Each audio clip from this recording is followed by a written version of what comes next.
An original story, narrated exclusively for Love Written in Silence. Sebastian Vale, Duke of Calderwick, wiped dirt from his hands onto gardener's trousers as ladies in silk gowns swept past him without a glance. Miss Marianne Elwood paused at the edge of the crowded terrace, her simple dress marking her as clearly as his soil-stained hands marked him. While other women fluttered fans against the summer heat, she approached with a glass of water, extending it toward him with a small, genuine smile that transformed her unremarkable features. Sebastian hesitated before accepting the offering, their fingers briefly touching on the cool glass as the golden evening light caught in the water. Neither spoke as their eyes met. Two invisible people suddenly seeing each other amid a sea of aristocrats who noticed neither the disguised duke nor the quiet companion. "Your Grace, are you certain about this?" Unconventional approach. Sebastian Vale, the Duke of Calderwick, adjusted the rough linen shirt that scratched against his skin as his valet, Morris, frowned with disapproval. "Perfectly certain," Sebastian replied, examining his reflection.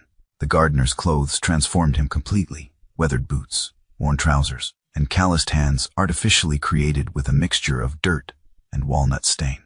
3 seasons of fortune hunters have exhausted my patience, but surely there are more dignified methods of finding a wife than this. Sebastian turned from the mirror. When a man possesses a title and £30,000 a year, Morris, he quickly discovers that everyone sees the wealth, not the man. Lady Harrington's summer ball presents the perfect opportunity to deceive innocent young ladies, to discover an honest one. Sebastian's voice hardened. "I've watched mothers coach daughters on how to laugh at my jokes before I've made them. I've endured practice speeches about shared interests from women who've memorized my preferences, from gossip columns." Through the window of his carriage, Sebastian observed Ashmere Hall come into view, windows blazing with light, carriages disgorging silks and jewels onto the drive. His own conveyance would deliver him not to the main entrance, but to the servants' quarters, where arrangements had been made with Lady Harrington's head gardener. "I'll attend to the roses near the terrace for several hours," Sebastian continued. "If anyone, acknowledges me as a human being rather than a servant beneath notice, I'll consider it a promising start." Morris sighed. "And if no one does?" Sebastian's smile held no warmth.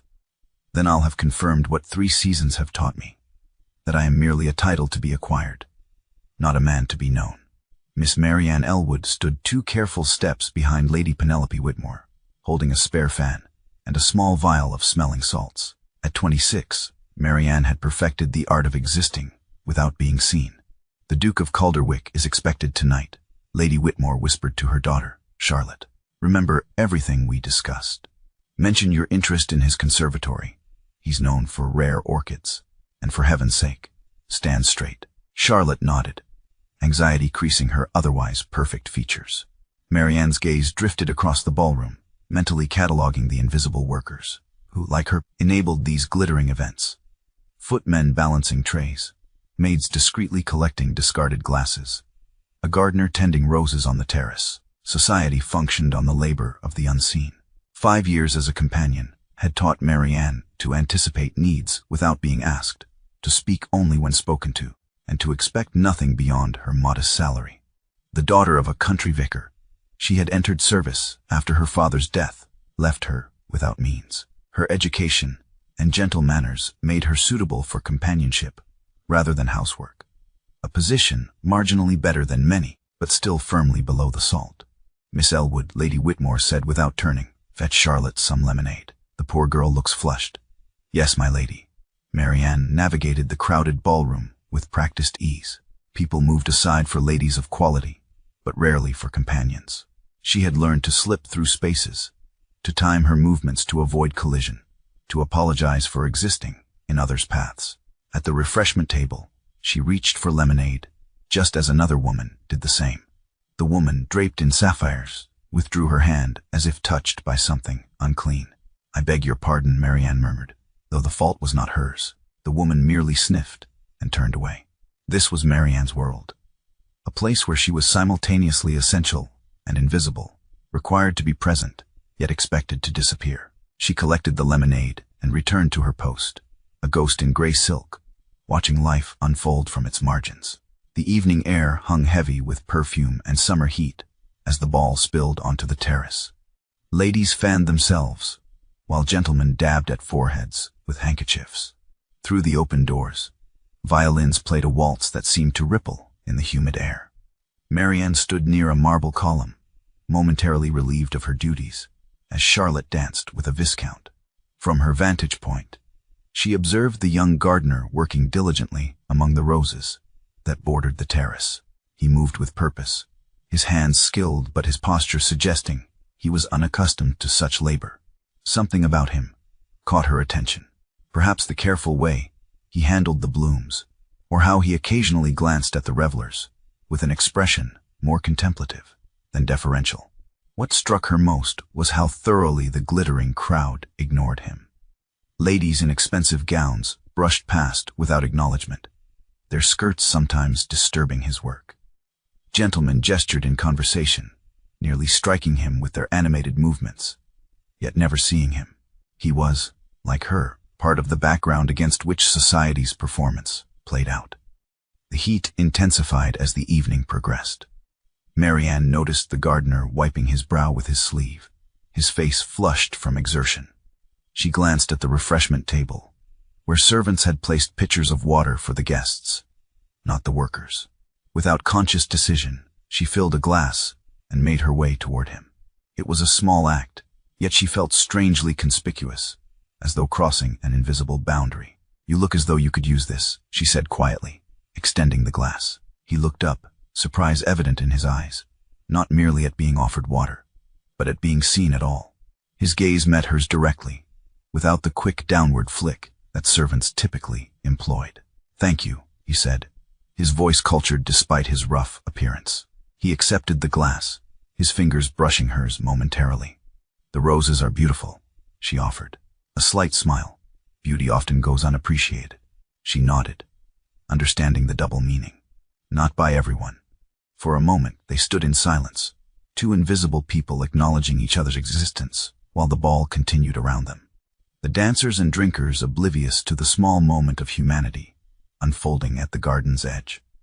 "You're not a regular gardener here," Marianne observed the following afternoon, having discovered him again among the roses. She had slipped away during Lady Whitmore's nap, drawn to the gardens by something she couldn't quite name. He straightened, setting aside pruning shears. "What makes you say that?" "Your hands." She nodded toward them. "The calluses are new, and you handle the tools correctly, but not effortlessly." A flicker of something, alarm, amusement, crossed his face. "Perceptive of you, Mississippi." "Elwood." "Marianne Elwood." She hesitated. "I'm Lady Whitmore's companion." "Sebastian," he offered, omitting any surname. "And you're right. I'm assisting temporarily."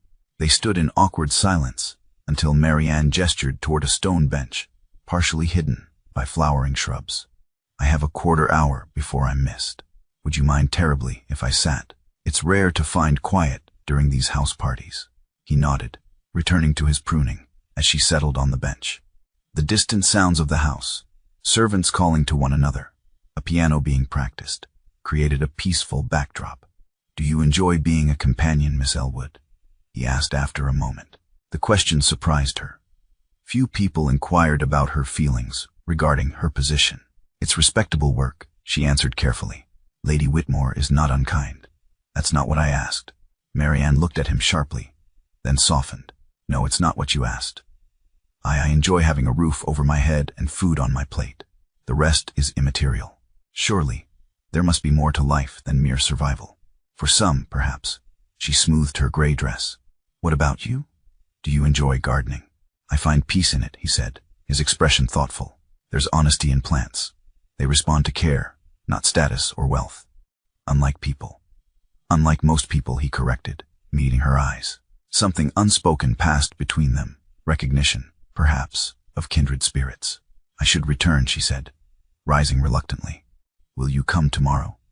The question seemed to surprise him as much as her. Marianne hesitated.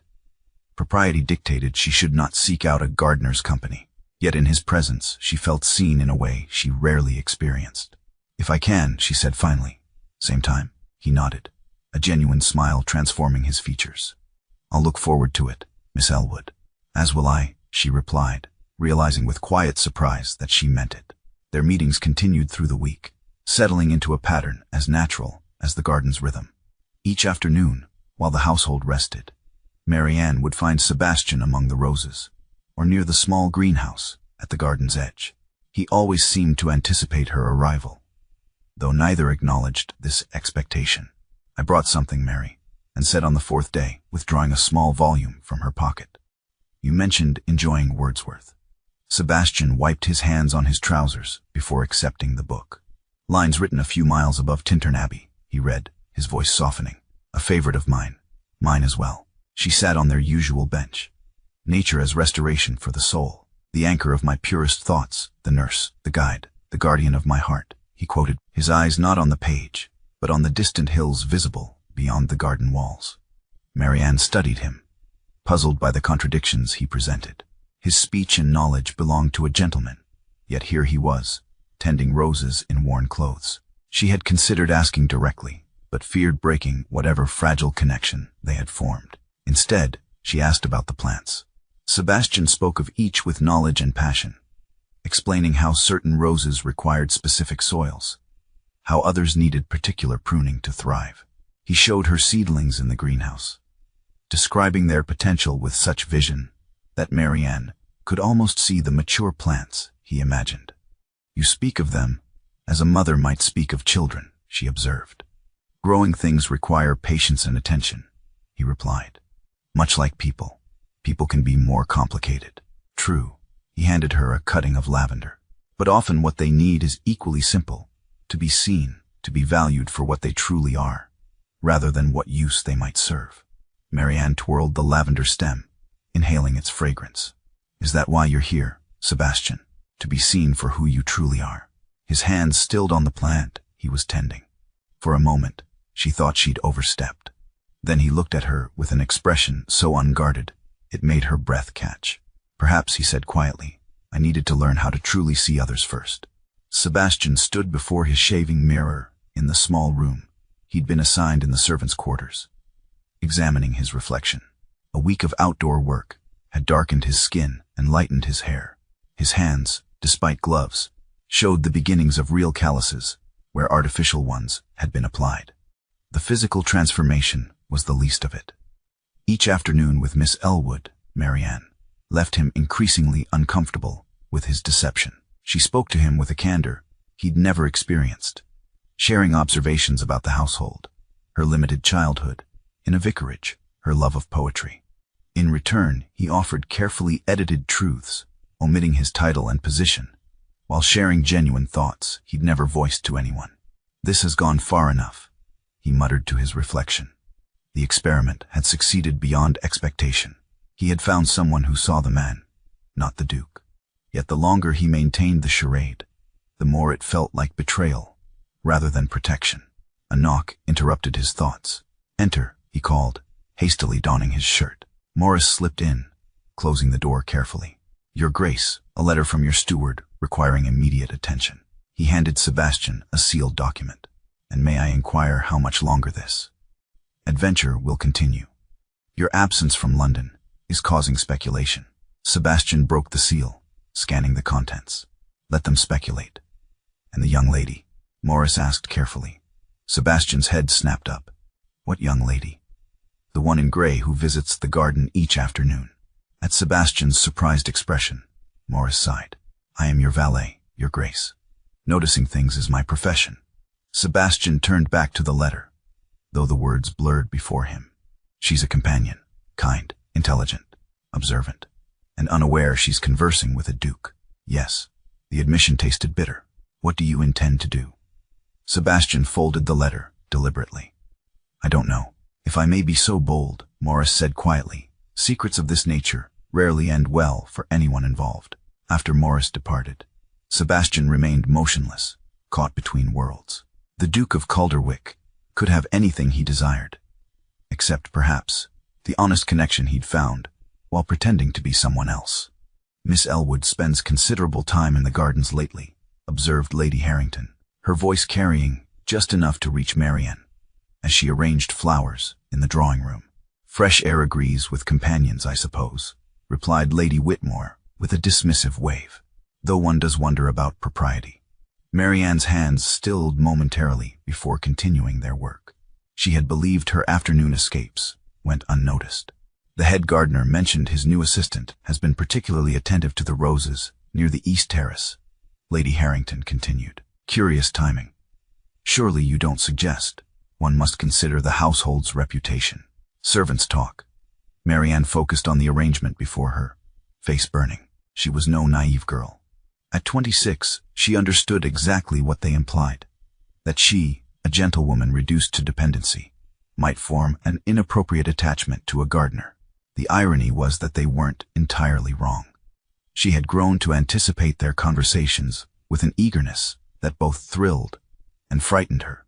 Sebastian treated her as an equal, something even other companions rarely did. With him, she could speak freely, laugh genuinely, exist fully. "Perhaps a word with your companion would be prudent," Lady Harrington suggested, "before the situation becomes awkward." Later that evening, as Marianne helped Charlotte prepare for dinner, Lady Whitmore cleared her throat delicately. "Miss Elwood, while I appreciate your dedication to Charlotte's needs, I must remind you that your position reflects upon this family." Marianne kept her eyes lowered. "Yes, my lady. Your frequent solitary walks have been noticed. A companion should remain companionable." The implication was clear. Stay visible, stay appropriate. Remember your place. "I understand, my lady." "Good.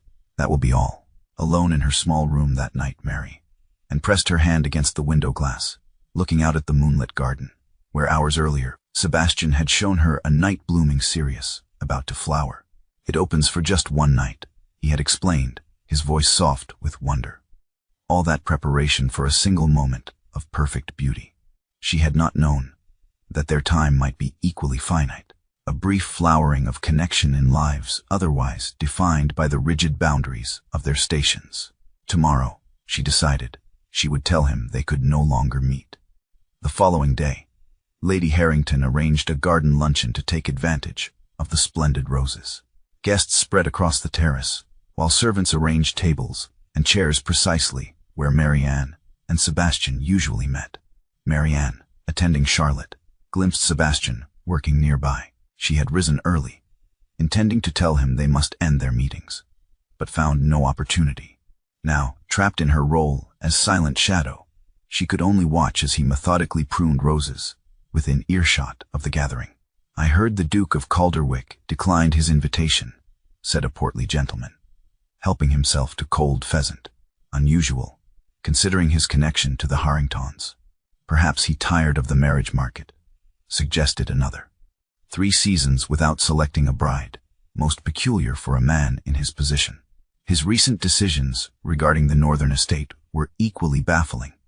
The first man continued, refusing to convert tenant farmland to sheep pasture, despite the clear financial advantage. "Sentiment over sense, I say." Marianne noticed Sebastian's shoulders tense, his pruning becoming more forceful. "The man clearly lacks business acumen," the gentleman continued. "My own advice to him regarding those properties was quite sound, yet he dismissed it outright." Sebastian straightened suddenly. "We do not act without cause," he said, his voice carrying clearly across the terrace. Conversation halted. The gentleman turned, affronted. "I beg your pardon?" Sebastian's face registered momentary alarm before smoothing into deference. "Forgive me, sir, I only meant that sometimes what appears unprofitable serves other purposes. And what would a gardener know of estate management?" The man scoffed. "Nothing at all." Sir Sebastian bowed slightly and returned to his work. The luncheon resumed, the interruption dismissed as a servant's impertinence.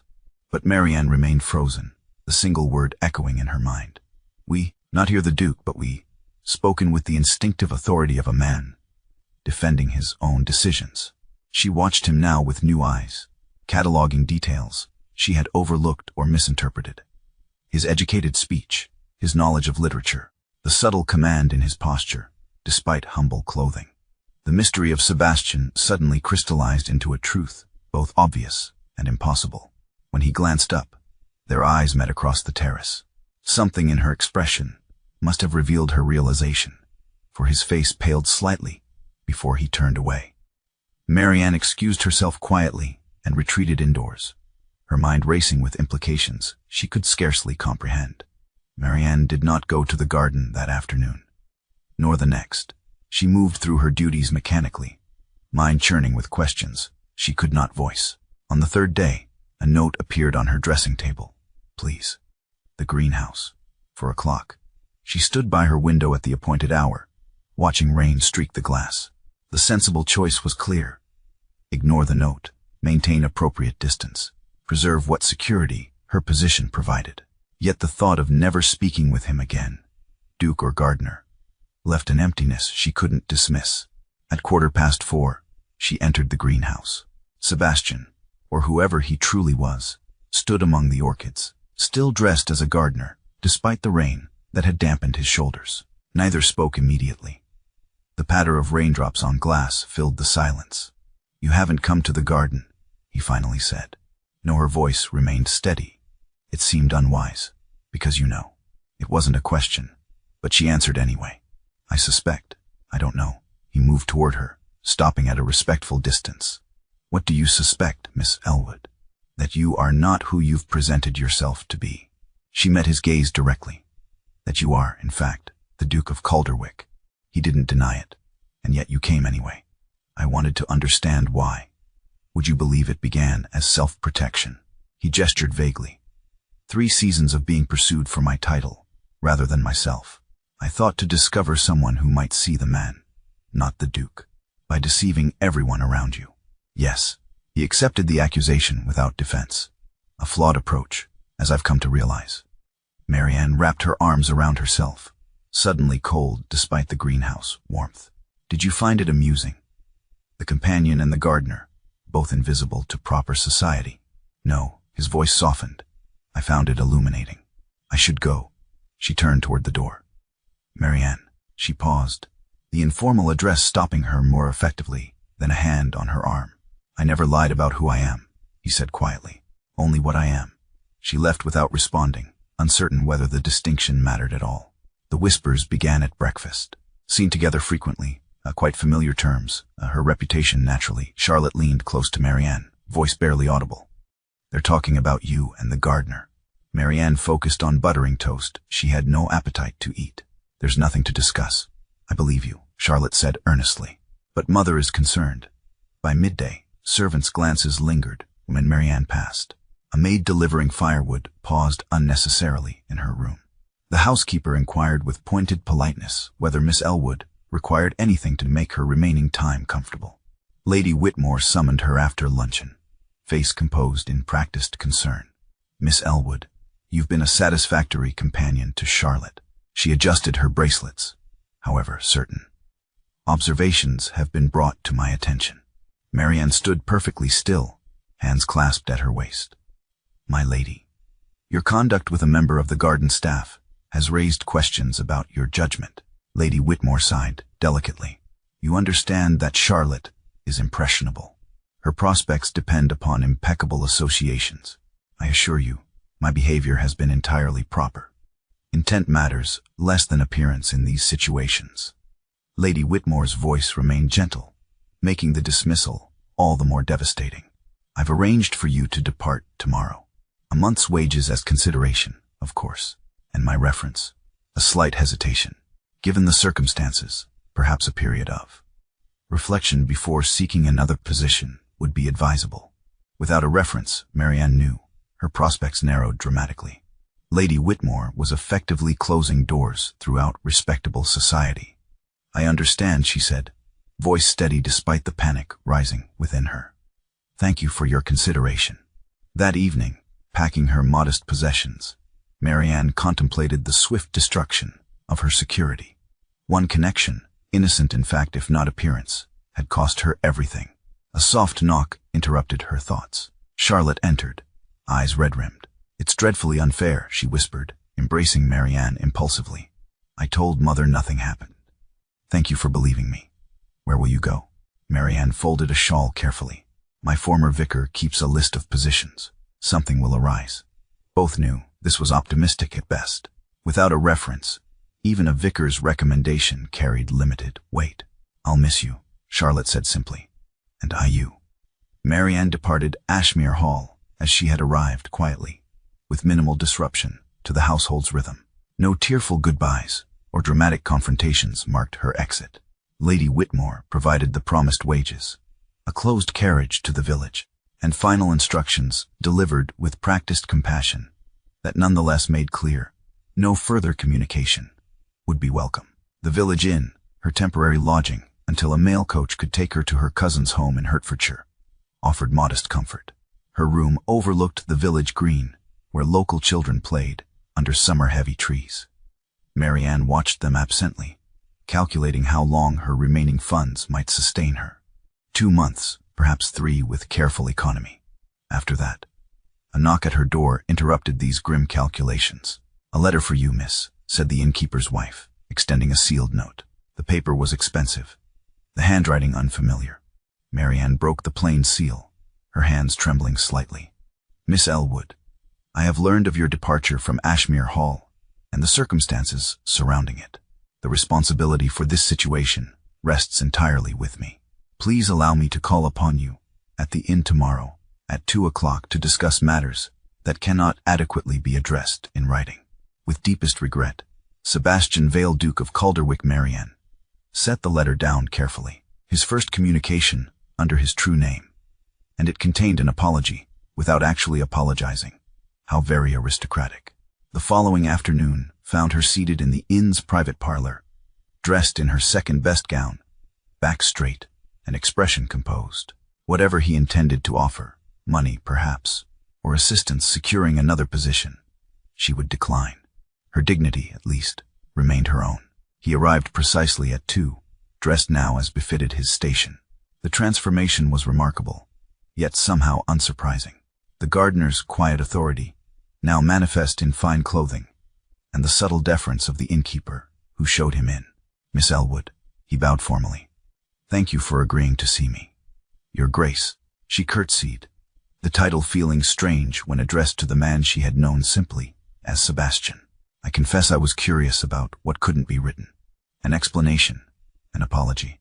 He remained standing, though she had resumed her seat. "And a request. I require none of those things, Your Grace. Nevertheless, I ask that you hear me." His voice softened, not as a duke, but as a man who has caused you harm through thoughtless actions. Marianne gestured to the chair opposite hers. "Then speak, sir, I am listening." "I would like to speak with you in the greenhouse at Ashmere," he said, surprising her. "Not here, where every word will fuel village gossip." "I no longer have access to Ashmere Hall," Marianne reminded him. "I do." His expression remained serious. "My carriage is outside. We could return briefly, speak privately, and I would ensure you're brought back before evening." Every instinct warned against this impropriety, yet the need for closure, for truth, outweighed caution. Very well. They rode in silence, the luxurious carriage a stark reminder of the gulf between their stations. Upon reaching Ashmere, Sebastian led her through the garden's side entrances, directly to the greenhouse, where golden evening light filtered through glass panes and turned ordinary plants into something ethereal. "I owe you the complete truth," he began, standing among the orchids where they had last spoken. "The deception began as a test, a way to find someone who might value Sebastian, rather than Calderwick the Duke. And I passed your test," Marianne said quietly. "How fortunate for me." He flinched at her tone. "It wasn't. I never intended." He stopped, collecting himself. "What began as a test became something entirely different. Our conversations were the most honest I've had in years." "Honest." The word stung. "You lied about your very identity." "Yes." He met her gaze directly, and in doing so, discovered that titles and wealth mean nothing compared to simple human kindness. "You offered water to a gardener, while duchesses walked past without seeing him. You shared books and thoughts with a man you believed had nothing to offer you. And now I have lost my position, my reference, and my security, Mary," and said, her voice steady despite the emotion behind it. "All because you wished to conduct a social experiment." Sebastian moved closer, stopping when she tensed. "I never meant for this to happen. When I learned of your dismissal, I tried to intervene without revealing my role. But Lady Whitmore was resolute. Of course she was. A companion with questionable judgment is easily replaced. A duke, however. She let the implication hang between them. I cannot undo what's happened, he said softly, but I can offer reparation. A position in my household, perhaps. Or no. Marianne's voice was firm. I will not become an obligation to be managed or a mistake to be corrected. What can I do? She reached for the glass of water that sat forgotten on a potting bench, the same glass she had brought him that first evening, and held it out. You can take this, she said simply, and understand what it meant. Sebastian stared at the glass in her hand, recognition dawning in his eyes. The first time I offered this, Marianne continued, it was freely given, one person seeing another's need. I didn't know you were a duke. I didn't want anything from you. And now, he asked quietly, now I return it to remind us both that dignity cannot be measured by tests or purchased with reparations. She set the glass on the table between them. I am not a charity case, Your Grace, nor an experiment in human nature. Sebastian remained silent, his expression unreadable in the fading light. When I offered you water, she continued, I did so because in that moment we were equals in our invisibility. You deliberately unseen, me unseen by circumstance. But we were never truly equal, were we? In the ways that matter most, we were, he said finally. Intelligence, principle, the capacity for kindness, in these, I found you my superior. Mary shook her head. Pretty words, but reality remains. You return to your duchy, your privilege, your life. I leave with nothing but uncertainty. It doesn't have to be that way, doesn't it? She gestured to the greenhouse around them. This, our conversations, our connection, existed in a space between worlds. Outside these glass walls, society has rules that neither of us can simply ignore. Sebastian took a step forward. What if I don't want to return to that life? What if our conversations showed me how hollow it is? Then that is your choice to make, Marianne said gently. But it must be made freely, not from guilt or obligation. She moved toward the door, pausing with her hand on the latch. I valued our friendship, Sebastian, perhaps in another life, with different circumstances. Marianne, his voice stopped her. May I write to you, not as the Duke of Calderwick, but as the man you knew in this garden? She hesitated, knowing the sensible answer was no. Prolonging connection would only extend pain. Yet the thought of severing this bond completely felt equally impossible. My cousin's address is Elm Cottage, Little Hempston, Hertfordshire, she said finally, but I make no promises to reply. As she stepped outside, the evening air felt cooler against her skin, summer beginning its gradual surrender to autumn, one season yielding to the next. 3 weeks after leaving Ashmere Hall, Marianne received a letter from a London solicitor, Mr. Phillips. The envelope contained a second sealed letter and a brief note explaining that the enclosed had been entrusted to his firm with instructions to forward it to her. She broke the inner seal with curiosity. Dear Miss Elwood, this letter comes to you through channels that ensure your privacy. You need not fear association with my name. While respecting your wish to refuse direct assistance, I cannot in good conscience allow the injustice you suffered to stand without remedy. I have therefore established a trust for the benefit of gentlewomen who find themselves in circumstances similar to yours, dismissed without reference or recourse. The Elwood Foundation will provide temporary accommodation, modest stipends, and assistance securing new positions for qualified applicants. The trust is independently managed. I have no role in its operation beyond initial funding. You are, of course, eligible for its services should you wish to avail yourself of them. Mr. Phillips can provide details without any obligation on your part. This action is not taken to ease my conscience or purchase your forgiveness. It is simply the right thing to do. A lesson I learned from a woman who once offered water to a thirsty gardener without thought of reward. Respectfully yours, S.V. Marianne read the letter twice, emotions conflicting. The foundation represented exactly the kind of assistance she had refused, yet its broader purpose transcended her individual situation. By helping others similarly situated, Sebastian had found a way to make amends without compromising her dignity. Mr. Phillips' accompanying note provided practical information.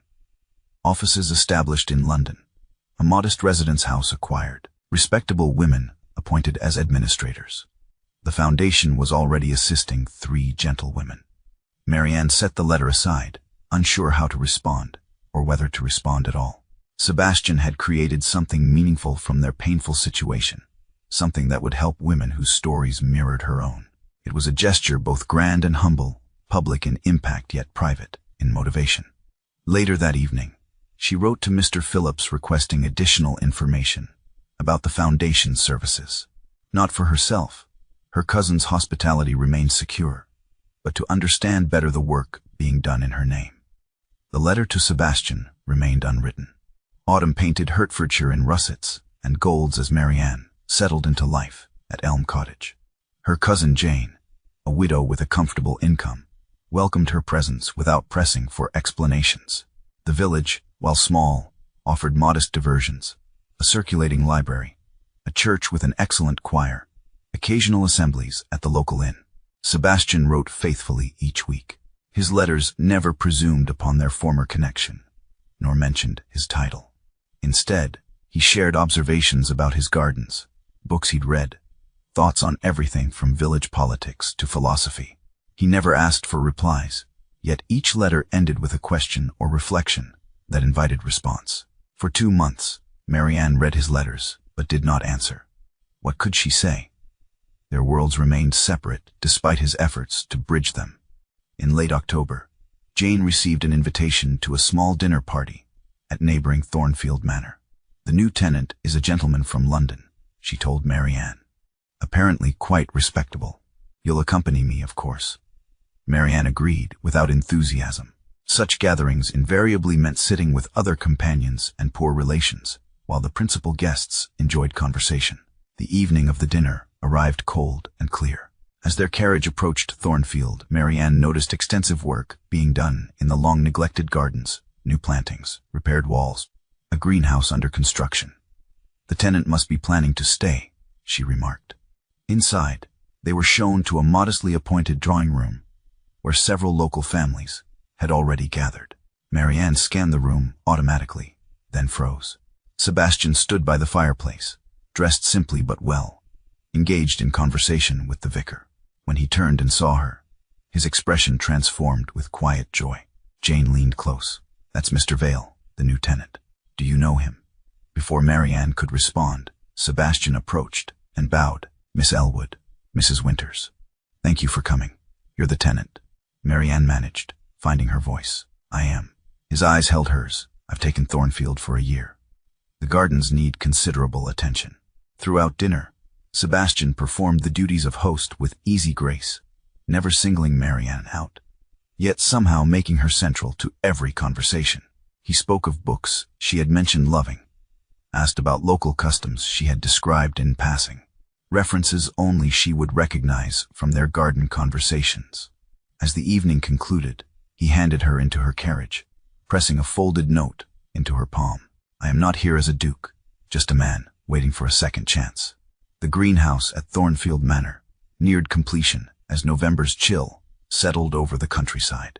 Marianne observed its progress during her walks, noting the care taken with its construction, the southern exposure, the quality of glass, the heating system being installed. A week after the dinner party, she received a simple invitation. The first orchid blooms tomorrow. 4 o'clock, if you would care to see it. She stood outside the greenhouse at the appointed hour, watching through the glass as Sebastian adjusted the temperature controls. No longer a pretend gardener nor a formal duke, but something in between, a man engaged in work he clearly loved. He looked up, saw her, and smiled. The door opened. You came. Simple words, weighted with meaning. I was curious about your orchids, she replied, stepping inside. Warmth enveloped her immediately, the air heavy with moisture and the scent of growing things. Only one blooming so far. He led her to a small plant with a single perfect white flower, Phalaenopsis amabilis, the moth orchid. It's beautiful. It's honest, he said quietly. It can only thrive when given exactly what it needs, no more, no less. They stood in silence, the orchid between them. Why Thornfield, she finally asked. Why here? I needed to step away from London, from expectations. His eyes met hers, and I hoped, perhaps, that I might forgive you, that you might see me, he corrected. Not the duke, not the gardener, just the man. Marianne touched the orchid's leaf gently. I've read your letters. All of them. But you didn't write back. I wasn't certain what to say. She turned to face him fully. What happens now, Sebastian? You've created a foundation in my name. You've moved to my village. These are not small gestures. No, he agreed. But they're honest ones. He moved to a small table where a pitcher and 2 glasses stood ready. Filling one, he extended it toward her, a deliberate echo of her gesture months before. I can't promise to be perfect, he said, but I can promise to always see you, Marianne, not as a companion or an obligation, but as the remarkable woman who offered kindness when no one else did. She accepted the glass, their fingers brushing, and I can't promise to forget the past, but perhaps we can build something new from it. I would like that, he said simply. Outside, the late afternoon sun broke through November clouds, casting golden light through the glass walls, illuminating 2 people no longer invisible to each other or the world.